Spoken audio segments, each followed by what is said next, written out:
కూటమి ప్రభుత్వం ఉద్యోగుల్ని మోసం చేస్తోందని వైఎస్ఆర్సీపీ ఎమ్మెల్సీలు మండిపడ్డారు. తాము అధికారంలోకి వస్తే పెండింగ్ బకాయిలు విడుదల చేస్తామని చెప్పిన కూటమి పెద్దలు 15 నెలలుగా ఉద్యోగులకు ఒక్క డిఏ కూడా ఇవ్వకపోవడాన్ని ప్రశ్నించారు. శాసనమండలి సమావేశాల్లో ఉద్యోగుల గొంతుక వినిపించారు. సబ్జెక్టుపై సమాధానం చెప్పలేక రాజకీయ విమర్శలు చేయడం సబబు కాదని విపక్ష నేత బొత్స సత్యనారాయణ అన్నారు. రోజుకో కీలక ప్రజా సమస్యను తీసుకుని దానిపై మండలిలో ప్రభుత్వాన్ని నిలదీస్తున్నారు వైఎస్ఆర్సీపీ ఎమ్మెల్సీలు. మండలిలో విపక్ష నేత బొత్స సత్యనారాయణతో పాటు ఇతర వైఎస్ఆర్సీపీ ఎమ్మెల్సీలు అడుగుతున్న ప్రశ్నలకు సమాధానాలు చెప్పలేక కూటమి మంత్రులు నీళ్లు నములుతున్నారు. దాటవేత ధోరణిని ఆశ్రయిస్తున్నారు.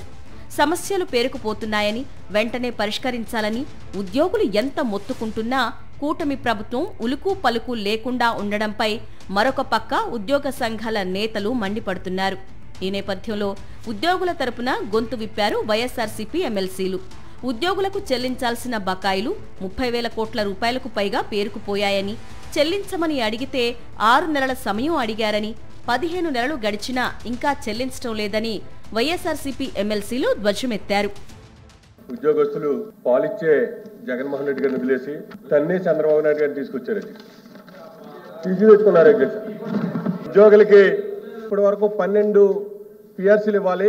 ఒక డిఏ కానీ ఒక ఐఆర్ కానీ 15 నెలలు దాటినప్పటికీ కూడా ఒక్క పైసా కూడా ఇవ్వలేదు అధ్యక్ష ఈ ప్రభుత్వం. పిఆర్సీ కమిషన్ కూడా గత ప్రభుత్వం వేసింది అధ్యక్ష. ఆ కమిషనర్ గారు రాజీనామా చేశారు. రాజీనామా చేసిన తర్వాత ఈ ప్రభుత్వం ఆ కమిషనర్ గారిని కొనసాగించాలని కానీ లేదు వేరే కమిషన్ ఇవ్వాలనే ఆలోచన ఈ ప్రభుత్వానికి ఇంతవరకు లేదు అధ్యక్ష.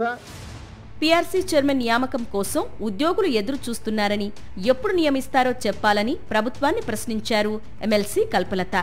కూటమి ప్రభుత్వ విధానాల కారణంగా ఇటు ఉద్యోగులతో పాటు పెన్షనర్స్ కూడా తీవ్రమైన ఇబ్బందులు పడుతున్నారని ఆమె సభ దృష్టికి తీసుకొచ్చారు.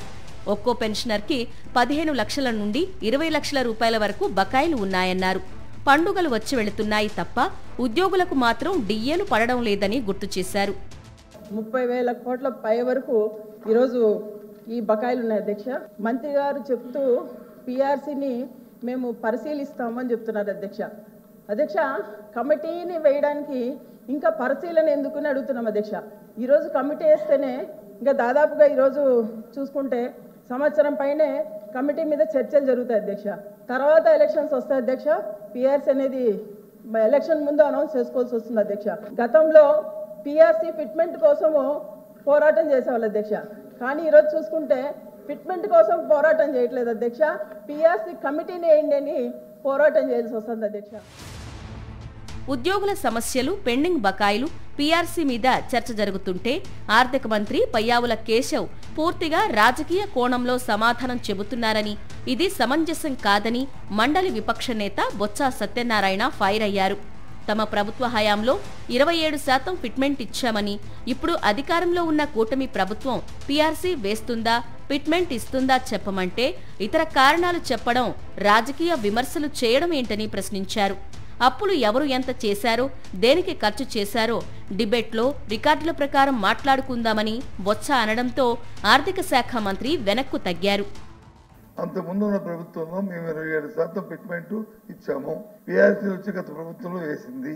ఈ ప్రభుత్వంలో మీరు ఏమైనా పిఆర్సీని వచ్చి ఇమ్మీడియట్ వేస్తారా, ఫిట్మెంట్ ఏమైనా ఇవ్వదలుచుకున్నారా ఆలోచన ఉన్నదా లేదా? సూటుగా అడుగుతున్నాను, సూటుగా చెప్పమని అధ్యక్ష. ఇక పోతే అప్పులు ఎంత ఉన్నాయి, ఇది కంటిన్యూ ప్రాసెస్ అధ్యక్ష. లేదు డిబేట్ పెడదామంటే ఇంకా రేపు లేదా ఒక రోజు పొడిగించండి అధ్యక్ష. బిఎస్సీలను పెట్టుకుని మళ్ళీ ఫైనాన్షియల్ స్టేటస్ మీద మనం చర్చించుకుందాం అధ్యక్ష. అప్పుడు ఎవరు చేసిన అప్పులు ఏంటో, ఎవరు ఇచ్చిన అప్పులు ఏంటో, ఎవరు బకాయిలు పెట్టారో, ఎవరు విద్యాశాఖ బకాయిలు పెట్టారో, ఎవరు ఆరోగ్యశ్రీ బకాయిలు పెట్టారో, ఎవరు ఎంప్లాయీస్ బకాయిలు పెట్టారో, ఎవరు ఎంత ఇవ్వారో అన్నీ కూడా చర్చిద్దాం. కూటమి ప్రభుత్వ మోసాలపై పోరాటాన్ని ఉధృతం చేస్తామని ఉద్యోగ సంఘాల నేతలు స్పష్టం చేస్తున్నారు. వారికి అండగా నిలిచి సమస్యల పరిష్కారానికి కృషి చేస్తామని వైఎస్ఆర్సీపీ ఎమ్మెల్సీలు భరోసానిచ్చారు.